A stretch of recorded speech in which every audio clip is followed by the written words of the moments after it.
여러분 안녕하십니까? 초고품격 원투펀치 레드 시간이 돌아왔는데요. 그 57번째 시간이 되겠습니다. 임 의원님, 네. 이제 시즌이 점점 막바지로 치닫고 있습니다. 일단 죄송합니다. 왜 역할을 그렇죠? 동맹관계 역할을 전부 다 해드렸어야 되는데 절반만 해드렸어요.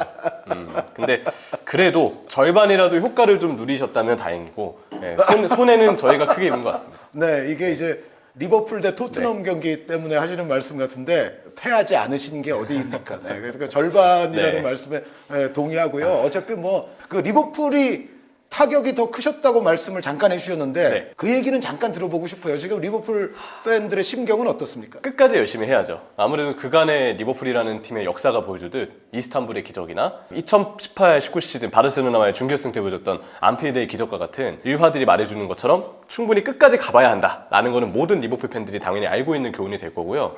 클럽 감독도 토트넘전이 끝나고 장례식 같은 분위기를 만들 필요는 없다. 우리는 끝까지 해야 한다라는 얘기를 좀 했었고, 결정적으로 맨체스터 시티의 향후 일정을 봤을 때 센터백들의 줄부상, 수비 쪽의 부상자가 좀 많이 겹쳐서 뭐 디아스나 워커 같은 자원들이 있죠. 네. 맨시티 역시도 상대가 어느 팀인가와 상관없이 좀 부담이 있는 상황이고, 결정적으로 리버풀이 맨시티가 한 번 패배할 시 리버풀도 그대로 리그를 승리한다면 또 순위 경쟁에 어떤 또 다른 상황이 나올 수 있기 때문에 마지막까지 기대는 좀 해봤으면 좋겠어요. 근데 중간에 이제 끼어들게 될 곧 아마 임 의원님께서 직접 중계하시는 네, 걸로 맞습니다. 알고 있는데 네. 그 FA컵 결승도 잠깐 그 얘기도 좀 해주시죠. 사실 최근에 첼시가 상당히 상황이 좋지 않아졌어요.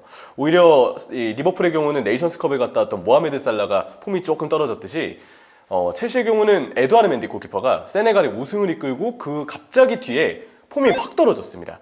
울버햄튼전 실점 장면에서는 맨디 골키퍼의 지분이 좀 크다고 봤는데 공중볼 처리 과정에서의 위치 선정 미스, 그래서 골대를 거의 비워놓다시피 하는 상황들이 좀 보였거든요. 그래서 맨디 골키퍼의 불안함, 살라 선수의 답답함, 이런 것들이 좀 만나게 되는 두 팀이 아닌가 싶은데, 최근에 컨디션은 두 팀 모두 좋지 않지만 그래도 리버풀이 근소하게나마 우위라고는 생각이 들어요. 그래서 중원 기동력으로 그동안 투엘 감독의 첼시는 리버풀을 괴롭혔는데, 이 중원 기동력을 기대하기에 캉테의 몸 상태로 변수가 있고, 네. 코바치치도 부상 여파로 최근 경기들은 조금 기복이 있는 편인데다가 조르지뉴가 나오건 로프터치크가 나오건 결국 미드필더 구성 자체가 애를 먹을 수밖에 없는 첼시입니다. 그렇다면 리버풀이 지난번 맞대결 때 첼시에게 덜미를 잡혔던, 내용상 덜미를 잡혔던 중원 기동력이 밀렸던 문제는 최소화하고, 오히려 그동안 리버풀이 좀 향상된 사디오 마네의 센터포워드 기용이나 왼쪽 루이스 디아스라는 옵션의 등장, 이런 점들을 앞세워서 오히려 지난 첼시전보다는 조금 더 분위기 있게 끌고 가지 않을까라는 생각이 들어요. 그리고 약간 경기에 따라서 기복이 좀 발생하긴 하는데 그래도 티아고 선수의 퀄리티가 또 이제는 가세가 돼 있잖아요. 네, 카라바오컵 때는 워밍업 중 부상을 당해서 결국은 라인업에 포함되지 못했던 티아고인데 이번에는 역할을 좀 해주길 바라야 될 것 같고요. 근데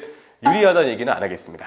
네, 왜냐하면 제가 옐로우 그 지난 회차도 진짜 성의를 다했는데 4경기 중에 1개를 맞췄어요. 아 그래요? 4경기 중에 1경기입니다. 그 뭐 옐로우 얘기를 지금 레드에서 하시는 네. 거긴 하지만 듣고 보니까 아주 흥미롭고도 괘씸하네요. 조심하시죠. 네.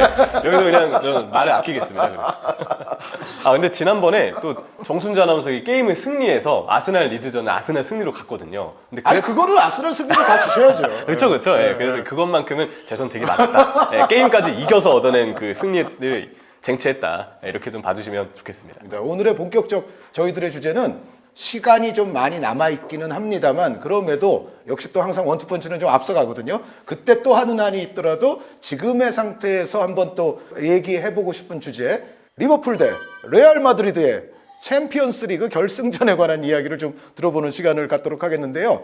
일단 레알이 맨체스터 시티를 꺾고 올라온 것에 대해서는 어떻게 생각하시는지 잠깐 듣고 싶어요. 그러니까 맨시티가 파트너였으면 했는지 레알이 파트너였으면 했는지, 아니면 맨시티 대 레알의 두 경기를 보고 혹시 마음이 바뀐 건 있는지, 그런 게 좀 궁금하거든요. 사실 레알 마드리드에게 부담스러웠던 건 챔피언스리그 우승 횟수였습니다.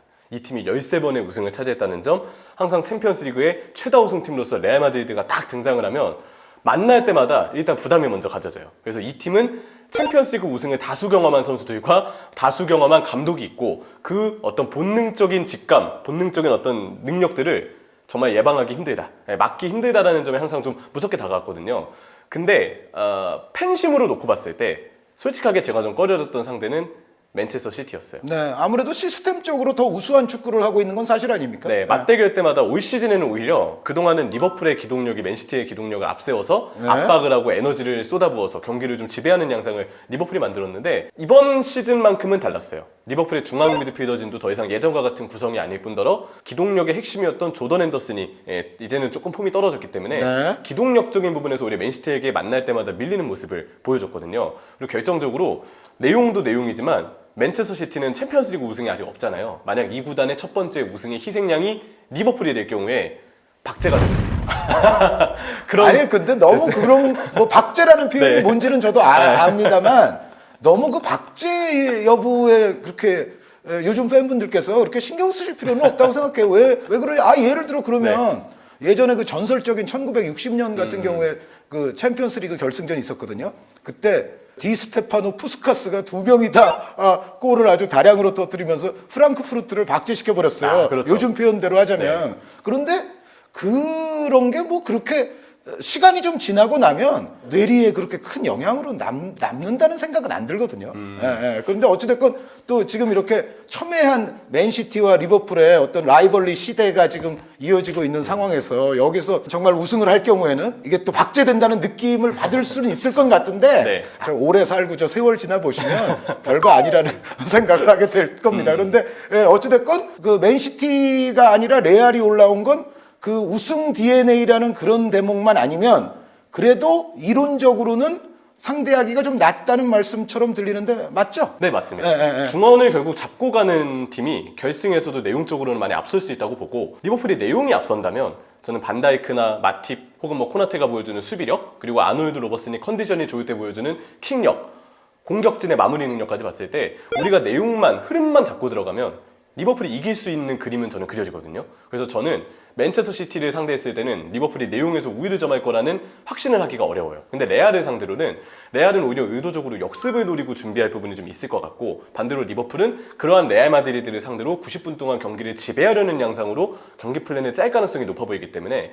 그런 구도라면 저는 리버풀이 조금 더 유리하지 않을까에 대한 생각이 들더라고요. 저는 사실은 시즌 초반부부터 얘기했던 거지만 리버풀이 세계에서 최강급의 능력을 발휘할 수 있는 부분이 분명히 있다. 그게 특히 이제 앞선에 지금은 이제 겨울 이적 시장에서 디아스 선수까지도 가세가 됐습니다만 앞선에 있는 선수들 그 누구라도 정말 중요할 때 한 방을 터뜨릴 수 있는 능력. 사실은 맨시티도 물론 선수 하나하나 보면 뭐 마레스 선수 비롯해서 공격 포인트가 다량으로 있는 선수들이 여러 명 있지만 그럼에도 리버풀만큼이라고 생각은 안 들거든요. 네. 리버풀이 뒷공간을 파괴해서 넣든 아니면 우겨 넣든 어떤 상황에서라도 뭔가를 넣어줄 수 있는 선수의 숫자와 층은 리버풀이 더 두껍다고 생각이 들고 심지어 저 오리기 선수까지도 뭔가 기대 이상의 뭔가를 또 해줄 때가 있잖아요. 그래서 레알이 물론 그 벤제마, 비니시우스, 호드리구가 있긴 하지만 그 힘으로 레알도 거꾸로 틀릴 수 있다는 생각을 어느 정도는 하시죠. 네, 하고 있습니다. 그래서 그 부분 때문에 리버풀의 경우는 앞으로 잔여 일정에서 리그도 치러야 되고 FA컵 결승도 치러야 되고 오히려 라리가 우승을 확정한 레알 마드리드와 비교했을 때 체력적으로 선수들이 에너지를 너무 많이 쏟아부어야 됩니다. 이게 실전에 좀 긴장감이 계속 유지가 된다는 점에서 선수들의 리듬이 계속 유지가 될 수 있다는 점에서는 긍정적인 요소일 수 있는데 그걸 고려하고서라도 일정이 매우 빠듯하거든요. 이미 최근 들어서 살라라든지 뭐 종종 이러한 선수들의 폼이 조금 떨어져 있는 부분들이 보이는 거는 체력적인 부분에서 조던 앤더슨, 뭐 살라 지난 토트넘전은 또 앤디 로버슨이 전반만 뛰고 후반전에는 아예 교체 아웃이 됐죠. 이것 또한 체력적인 부분이 일조되는 부분이 좀 있어 보이는데 리버풀의 경우는 결국 챔피언스리그 결승전 단계까지 얼마나 선수단의 체력이 유지될 것이냐. 만약 선수단의 체력이 떨어져 있다면 그래서 살라의 부진이 길어진다면 결정력은 오히려 지금의 예상과 다르게 그 시점에서는 레알 마드리드가 우위일 수도 있겠다는 생각은 들어요. 그런 게 그럼 작동한다면은 레알이 위험한 상대인 건 틀림없다고 보시는 거죠. 네, 그렇다면 레알 마드리드의 벤제마, 비니시우스, 최근에 또 물올라온 호드리구까지 오히려 이들의 폼은 최근에 리버풀의 선수들의 결정력이 약간 꺾였던 것과 비교했을 때 오히려 레알 공격진의 화력은 점점 더 올라오고 있는 대비되는 그래프를 좀 그리고 있다고 보여지거든요. 그래서 레알 마드리드의 한 방이 오히려 리버풀 입장에서 조금 더 부담스러울 수 있고 그러면 이번 결승전 또한 뭐 여느 때와 마찬가지로 결정력의 싸움이 좀 될 수 있겠다는 생각은 들어요. 그럼 리버풀이 체력적인 부분도 부분이지만 결국 결승전까지 좋은 분위기를 이어가서 레알 마드리드 자원들의 결정력이 밀리지 않으려면 무엇이 돼야 되느냐? FA컵 결승전은 우승해야 된다고 봅니다. 네. 리그 우승도 물론 좋지만 네. 지금 리그 우승은 자력으로 할 수 있는 상황이 아니게 된 시점에서 그렇죠. 중요한 건 FA컵 우승이라도 차지하는 것 같아요. 왜냐면 일단 결승까지 올라와 있는 단계고 한 경기만 이기면 우승이라는 동기부여가 가득한 상황, 자력으로 우승할 수 있다는 목표가 있는데 여기서 확실하게 결과를 내느냐 내지 못하느냐에 따라서 팀 사기가 결정될 부분들이 매우 많다고 보이거든요. 그 얘기는 이제 만약에 FA컵도 놓치고 리그도 놓치고 두 타이틀 다 놓친 이후에 결승전으로 가게 되면 그건 좀 곤란하지 않겠느냐. 맞아요. 예. 그래서 리버풀의 관건은 과연 챔피언스리그 결승전 이전까지 FA컵 우승이라도 하면서 좋은 분위기를 쌓아놓느냐. 만약에 FA컵 우승을 놓치잖아요. 그러면 지금 리그 승점 차가 3점 차기 때문에 리버풀도 확신할 수는 없지만 웬만해선 발목이 잡히지 않을 듯하고 맨시티 역시도 마찬가지잖아요. 그러면 적어도 최종 라운드까지는 첨예한 차이가 계속 유지될 거라는 걸 뜻합니다. 근데 그러면 FA컵 준우승했는데 그렇다고 해서 지쳐있는 선수들이 리그 경기 쉴 수 있느냐? 그것도 아니거든요. 네. 그럼 지쳐있는 몸으로 막판 리그 경기까지 소화를 하다 보면 컨디션이 더 떨어질 수 있고 챔피언스리그 결승전 단계에서는 리그 우승도 못하고 FA컵 우승도 못한 상태에서 체력적으로 떨어졌는데 사기까지 저하가 된, 그래서 리버풀 입장에서는 좀 좋지 않아진 분위기가 될 수 있다고 보이고요. 근데 만에 하나 리버풀이 FA컵이라도 우승을 해서 리그를 우승하지 못했을 때는 그래 맨시티가 정말 잘했으니까, 그리고 어차피 좀 뒤지고 네. 있던 승점이었으니까. 네, 그래도 우리가 마지막 경기들까지 승리를 따낸다면 그러면 준우승을 하더라도 나름대로 실전에서 일군 선수들의 분위기나 사기는 올라오거나 유지가 될 거라고 그러니까 봐요. 우승은 못하지만 우리는 할 만큼 했어. 네. 최선을 다했어. 그것까지는 그쵸. 되는 거죠. 그럼 네. 그 조건 내에서 리버풀과 레알의 기회 창출과 결정력, 공격력을 결국 비교했을 때 벤제마라는 한 명의 선수는 이번 대회 최고의 선수고 전 유럽을 통틀어서 최고의 축구 선수인 거는 맞으나 팀적인 기회 창출에 있어서의 풀백의 영향력, 뭐 빌드업에 있어서의 티아고의 영향력, 그리고 확실하게 해결해 줘줄 수 있는 공격 자원들의 옵션, 그 수를 봤을 때 거기서는 리버풀이 그러면 우위를 정할 수 있다고 생각합니다. 레알 마드리드는 네. 이번 주말에도 그랬지만 마드리드 더비였잖아요. 네. 그런데 사실 아틀레티코에게는 절실해도 레알에게는 뭐 그닥 절실한 더비는 아니었는데. 제가 그래서 옐로우 틀렸습니다. 그거 뭐라 그러셨어요? 레알 승이요. 그러니까 제가 너무 마드리드 더비를 그간 봤던 그 징크스라고 해야겠죠. 네. 요즘 뭐 레알이 계속 추세. 우세했던 건 맞는데.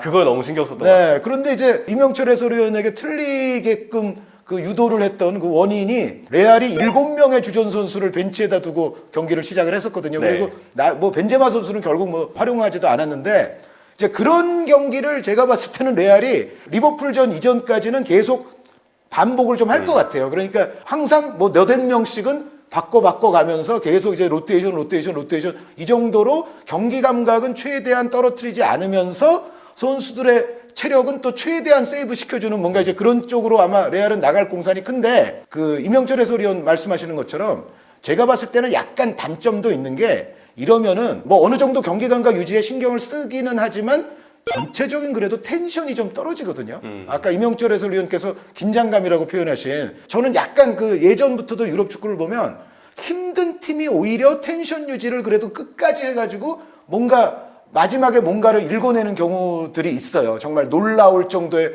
어떻게 보면 초인적인 역량으로. 그런데 반대로 오히려 너무 로테이션 시키면서 조금 여유롭게 텐션 떨어지면서 간 팀은 나중에 이게 좀 손해로 작용할 때도 있거든요.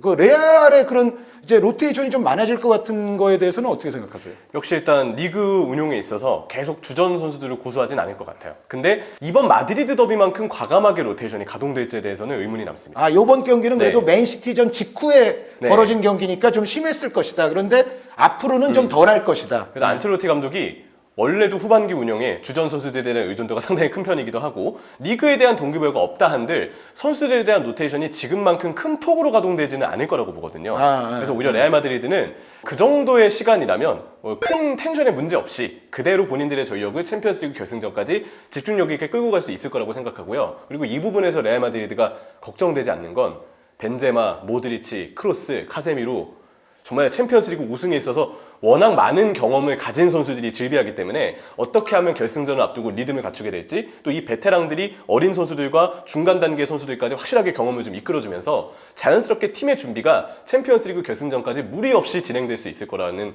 생각이 들어요. 그러니까 레알은 그런 거에 있어서 워낙에 경험이 투철한 팀이기 때문에 네. 큰 어떤 텐션의 심각한 저하나 이런 문제가 발생하지는 않을 것으로 본다. 이 부분은 오히려 안첼로티 감독의 주전을 기용하는 성향이 어쩌면 긍정적인 요소로 나중에는 결과가 남을 수도 있겠죠. 여기서 이제 또 한 가지 여쭤보고 싶은 거는 이 살라 선수 같은 경우에는 맨시티보다도 레알을 좀 바랬던 것 같은 느낌이 있어요. 인터뷰를 했죠. 네, 네. 그런데 리버풀 팬들의 생각은 어떤가요? 그런 의미에 있어서 사실- 전에 한번 붙어서 패했던 적이 있으니까. 네. 저는 레알 마드리드를 만났으면 하는 느낌이 들었던 이유도 스토리가 있기 때문입니다.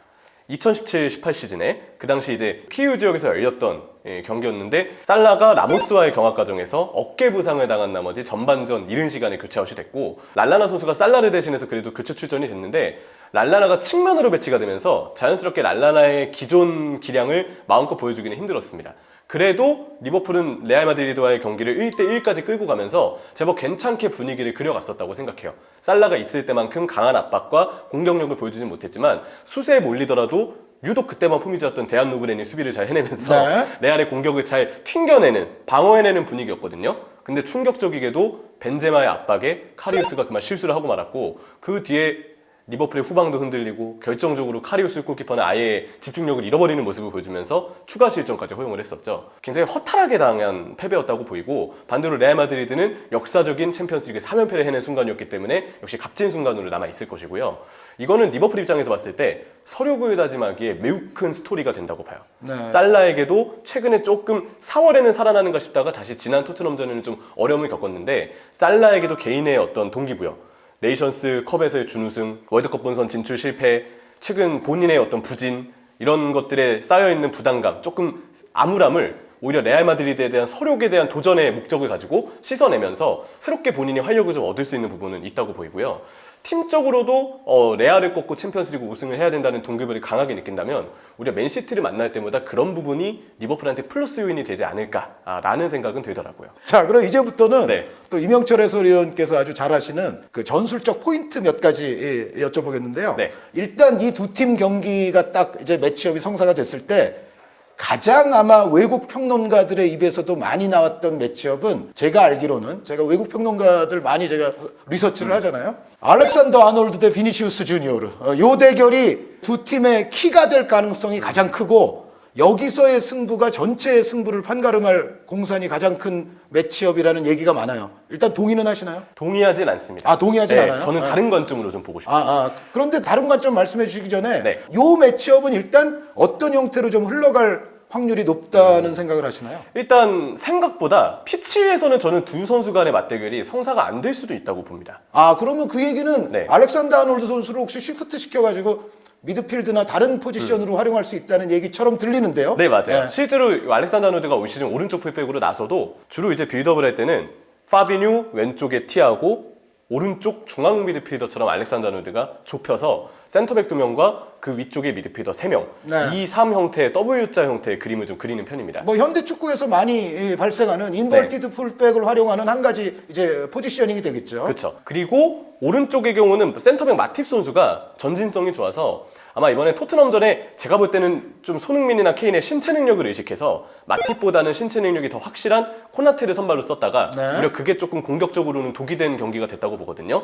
이번 리그 토트넘전을 통해서 챔피언스리그 결승전 때는 클롭 감독이 더 마팁의 선발 카드를 굳힐 것 같아요. 그럼 마팁이 나오게 될 시 마팁은 마치 오른쪽 미드필더처럼 볼을 끌고 전진하는 걸 좋아합니다. 네. 그러면 중앙 미드필더 자리에 있던 알렉산더 아놀드가 좀 더 높은 위치로 전진을 하게 되고요. 조던 앤더슨이 측면으로 빠지고 살라가 좀 더 안쪽으로 들어올 수 있게끔 동선이 잡혔을 때 그럴 때 발생되는 오른쪽 하프 스페이스, 그 오른쪽의 사이 공간을 알렉산더 아놀드가 공격적으로 활용할 가능성이 저는 크다고 봐요. 그리고 전방 압박을 할 때는 바로 그 지점에서부터 압박이 들어갈 텐데 비니시우스는 역습을 노릴 거기 때문에 아래에서부터 수비가 출발한다기보다는 역시 역습을 나설 때 공격적으로 시작되는 스프린트를 끊는 스타트 지점은 하프라인 지점일 거라고 좀 보이거든요. 네. 그럼 평균적으로 알렉산더 아놀드는 그보다 윗선에서 공격에 가담되고 압박을 할 때도 복귀의 경우는 오히려 알렉산더 아놀드가 좀 더 위쪽에서 압박을 한 다음에 다른 자원들에게 커버를 맡기고 그 뒤에 복귀하는 경우들이 많아서 비니시우스가 먼저 공간을 침투할 때는 센터백 마팁이나 반다이크를 상대하게 되는 경우들이 저는 조금 더 많을 거라고 생각합니다. 근데 그럼에도 불구하고 그쪽 수비를 예를 들어 뭐 반다이크 선수 말씀도 하셨지만은 마팁과 비니시우스의 1대1이 만약에 자주 벌어지면 그것도 리버풀에게는 좋지 않은 거 아닌가요? 오히려 마팁이 그러면 불리할 겁니다. 네, 아무래도 그러니까요. 워커마저도 비니시우스를 막는 걸 굉장히 고전했었고 예. 물론 카이 워커의 컨디션이 100%가 아니었을 가능성이 커 보이지만 올 시즌 비니시우스의 폼은 정말 어느 선수가 막을 수 있을까 싶을 정도로 90분당 여러 번 경합을 펼쳤을 때 그래도 비니시우스가 좀 더 유리한 고지를 어느 선수를 만나도 가져갈 가능성이 크다고 보거든요. 그럴 때 이제 도움 수비를 뭐 아놀드 선수가 네. 아니라도 다른 선수들이 이제 도움 수비를 와줘야 되는데 어떤 형태로 도움을 와줘야 된다는 생각을 하세요? 저는 그래서 비니시우스 대 마팁이 아니고요. 비니시우스 대 오프사이드 트랩이 될 거라고 생각합니다. 아, 네. 올 시즌 리버풀이 오프사이드 트랩 형성의 수가 상당히 많아요.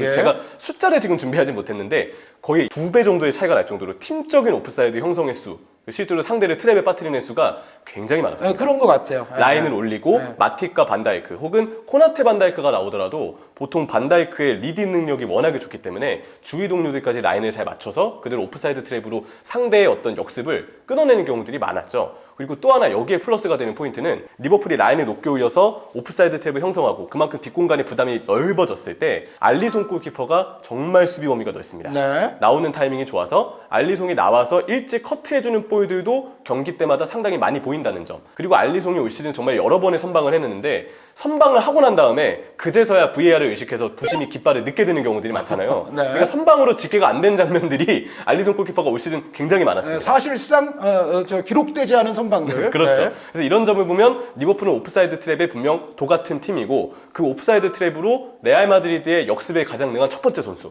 비니시우스를 얼마나 함정에 빠뜨릴 수 있느냐가 제일 중요한 포인트가 될 것 같아요. 그러면 이제 비니시우스 대 이제 알렉산더 아놀드 저의 질문은 일단락이 됐고 이명철 해설위원께서 생각하는 가장 중요한 두 팀 간의 전술적 관건은 그럼 어떤 게 될까요? 저는 사실 알렉산더 아놀드가 비니시우스의 직접적인 상대가 아닐 거라고 말한 건 실제로 레알 마드리드가 오히려 기세를 타면 리버풀도 수비에 몰릴 거기 때문에 네.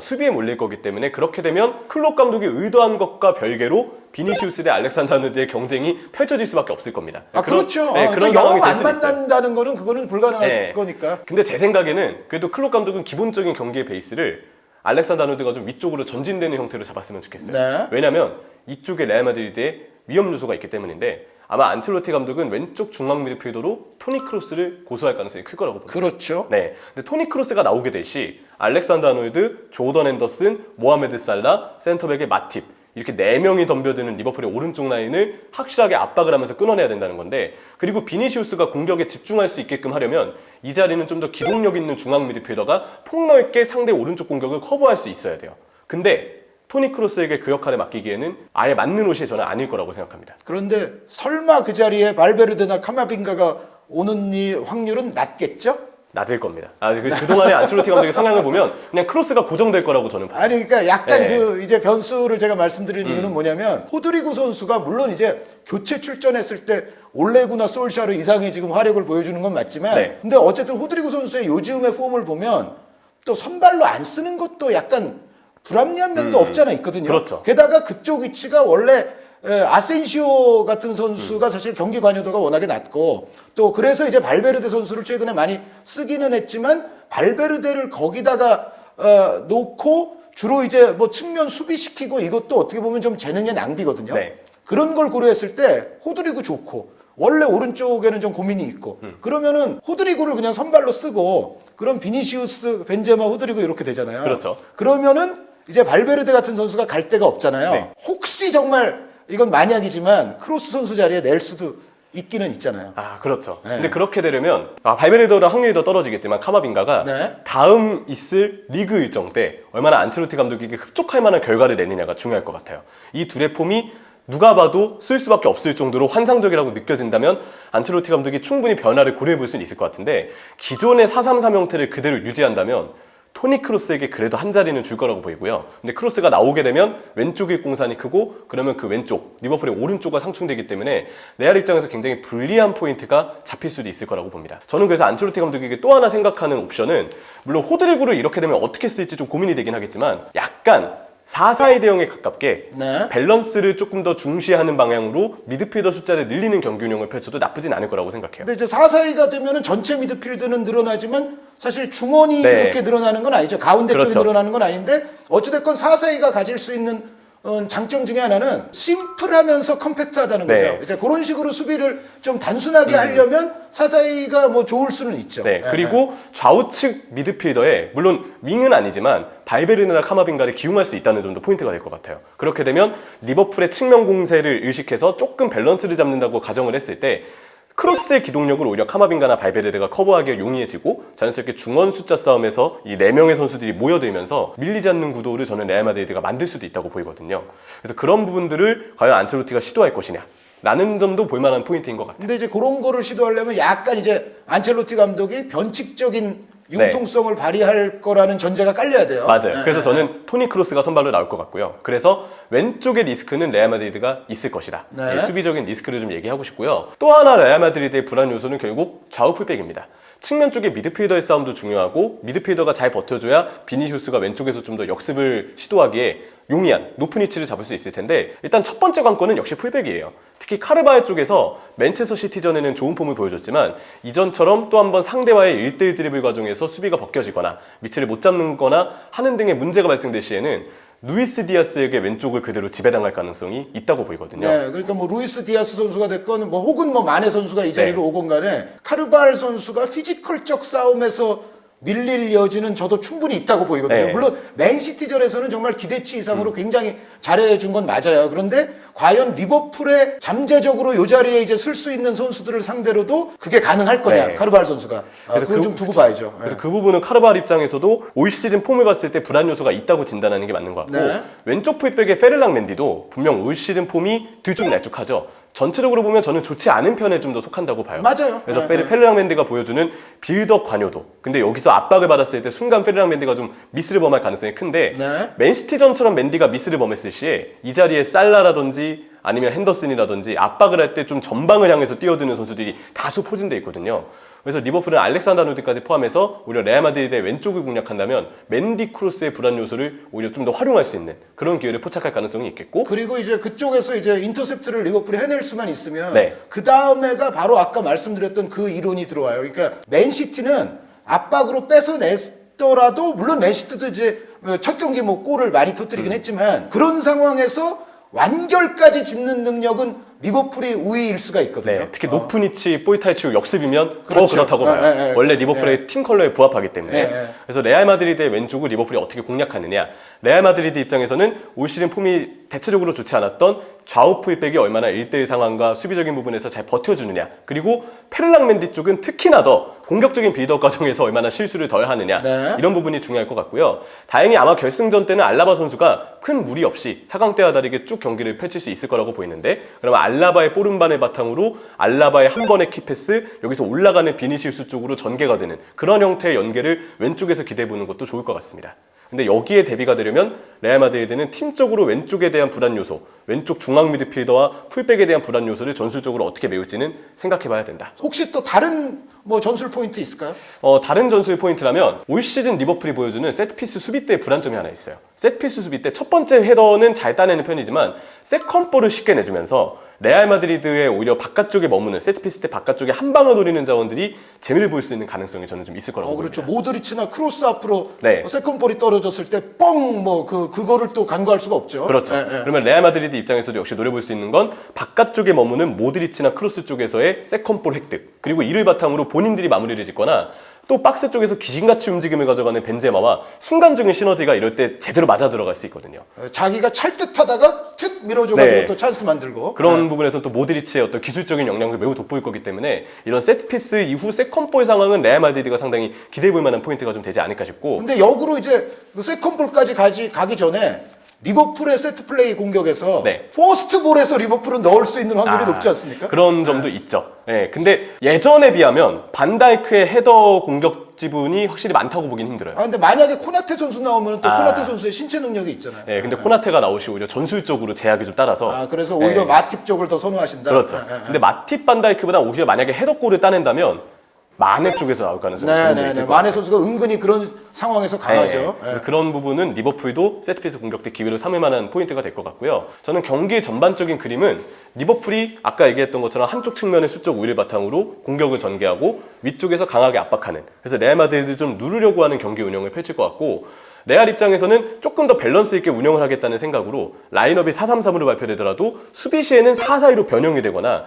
좀 다른 어떤 수비적인 형태로 변형이 되는 방식으로 웬만해선 라인을 내리고 컴팩트한 간격을 자기 진영에서 유지할 것 같아요. 수비 시에는 4-4-2 될 거예요. 네. 그러면서 이제 비니시우스, 벤제마 이렇게 투톱도 될 것이고, 근데 다만 레알이 그 전에 경기, 전에 경기 같은 걸 다 보더라도 네. 파리 생제르맹 전부터 그랬죠. 수비를 하려고 해도 사실 잘 제대로 안 돼요. 그러니까 4-4-2로 세우고 좀 실리적인 컨셉으로 가더라도 전체적인 기동력이 레알이 올 시즌 그렇게까지 빠른 팀은 아니기 때문에 네. 컴팩트하게 세워놨지만 여전히 뭔가 느슨한 그런 수비가 사실 많이 나와서 리버풀이 그런 상황에서는 연계 플레이 통해서 충분히 파괴는 저는 네. 가능할 것 같거든요. 그러니까 오히려 레알도 너무 실리 전법으로 하려는 거는 저는 좀 위험성이 있지 않나. 왜냐하면 자신들이 그렇게 실리 전법을 사용할 때 수비를 아주 깔끔하고 정말 아주 역동적으로 해내는 팀이 아니기 때문에 과연 안첼로티 감독이 지금까지의 그런 경험을 했는데 다시 한번 좀 너무 실리적인 전법을 활용할 것인지는 한번 지켜볼 필요가 있을 것 같아요. 그러니까 네. 수비를 하려고 하지만 제대로 되지 않는 게 제가 봤을 때 레알이었거든요. 예. 근데 맨시티전도 그랬듯 압박을 했을 때 순간적인 압박에서의 효과를 발휘할 수는 있겠지만 리버풀은 반다이크나 마팁 쪽의 롱패스로 인해서 압박을 했을 때 오히려 레알 마드리드가 뒷공간이 뚫릴 수 있는 위험 요소가 어쩌면 맨시티보다 더 클 수 있다고 보거든요. 그 위험성을 줄이려면 어쨌든 좀 내려앉으라는 얘기인데 레알이 내려앉는다고 과연 네. 수비를 잘하는 팀인지 그쵸. 네. 그 아틀레티코가 아니거든요. 그래서 어떤 그림을 그리더라도 초반의 분위기 혹은 전반의 분위기는 리버풀이 잡아갈 거라고 봐요. 내용적인 우위도 점할 수 있고 저는 거기서 리버풀이 선수들의 컨디션만 괜찮다면 득점이 나올 가능성이 매우 농후해 보이거든요. 하지만 제가 좀 걱정되는 포인트는 후반전 중반 이후부터입니다. 확실히 4강 2차전을 통해서도 안첼로티 감독의 교체술이 좀 적재적소에 쓰인다는 점을 확인을 했고 네. 호드리고 선수는 뭐 선발일 가능성이 크고 아마 결승전에는 조커가 안 이길 가능성이 제가 볼 때 좀 있지 않을까 싶긴 한데 뭐 어쨌든 레알 마드리드는 오히려 상황에 따라서 카마빙가나 발베르데를 교체로 투입했을 때 중원의 기동력이 향상된다는 점 네. 그리고 교체 투입과 동시에 바로 라인을 올리고 압박을 가하면서 오히려 최근에 빡빡했던 일정 때문에 지쳐있는 리버풀이 후반전 중반부터 조금 체력이 떨어지는 틈을 타서 안첼로티와 레알은 교체수를 쓰고 전술을 바꾸고 적극적으로 달려들면서 다시 한번 마지막 상황에 극단의 상황을 레알 마드리드가 만들 가능성이 저는 있다고 봐요. 그 지금 쓰신 표현은 저는 리버풀 팬분들이 안 좋아할 것 같아요. 극단의 상황. 네. 왜냐하면 올 시즌 레알이 극단의 상황을 너무 잘 만들기 때문에 극단에서 극복한 게 너무 많아서 그거는 리버풀 팬분들 입장에서도 상당히 극단은 싫다. 네. 그냥 그 이전에 극단 가지 말고 좀 이기자라는 생각을 하실 것 같아요. 그래서 분수령은 그거 같아요. 초반에는 리버풀이 역시 예상대로라면 내용적인 우위를 점할 수 있고 기회가 많이 나올 겁니다. 골을 얼마나 넣어주느냐가 관건이고 그리고 레알 입장에서는 피할 수 없다면 최소한이라도 덜 실점하자. 덜 허용하자. 그러니까 더 막자라는 느낌으로 웬만해선 실점을 좀 줄이는 방향으로 초반 시간대를 운용하되 점수가 어떻게 되건 후반전 중반 이후에 교체 이후로 승부수를 한번 던져보는 것도 타이밍상 좋을 것 같아요. 근데 결국은 리버풀이 좀 우세한 시간대가 저도 많을 거라고 보는데 네. 여기서 리버풀이 만족할 만큼의 골차를 벌릴 수가 있느냐 없느냐가 결국은 최대 포인트가 되지 않겠나. 그렇죠. 벤치 쪽의 옵션은 리버풀도 최근 교체술로 재미를 볼 때가 있었지만 리버풀 치고는 올 시즌 교체 자원의 뎁스나 영향력이 좀 올라왔거든요. 근데 레알 마드리드의 교체 자원들이 훨씬 더 매력적인 부분이 있다고 봐요. 이거는 역시 발베르데나 카마빙가 중에 한 명은 교체로 쓰일 가능성이 크기 때문에 호드리고 아센시오 중에 한 명도 쓰일 텐데 호드리고가 선발이고 아센시오가 벤치를 하더라도 이런 큰 무대에서 아센시오의 왼발은 올 시즌 폼과 별개로 어쨌든 경계를 좀 해야 되는 부분은 있다고 보이거든요. 그래서 저는 레알 마드리드가 웬만해선 전반전보단 후반전에 좀 더 공을 들였으면 좋겠어요. 그러면 레알 입장에서도 좀 더 괜찮은 그림이 나오지 않을까. 그렇게 좀 예상이 되는 결승전입니다. 네, 지금 이명철 해설위원과 더불어서 어쨌든 조금 시일이 많이 남은 경기이기는 합니다만 워낙에 또 뭐 화제를 끌지 않을 수가 네. 없는 매치업이 이미 이제 딱 성사가 돼 있기 때문에 나중에 우리가 이 얘기를 또 해야 되는데 그때 또 할 얘기가 없을 정도로 아주 상세하게 오늘 이명철 해설위원 말씀 아주 좋은 말씀이 많았었는데요. 이명철 해설위원과 더불어서 이야기 나눠본 리버풀 대 레알 정말 챔피언스 리그의 역사를 대표할 만한 두 팀의 성사된 매치업에 관한 먼 프리뷰를 들려드리는 시간을 가져봤습니다. 오늘 원투펀치 레드 57번째 시간을 이것으로서 마치도록 하겠습니다. 여러분 대단히 감사합니다.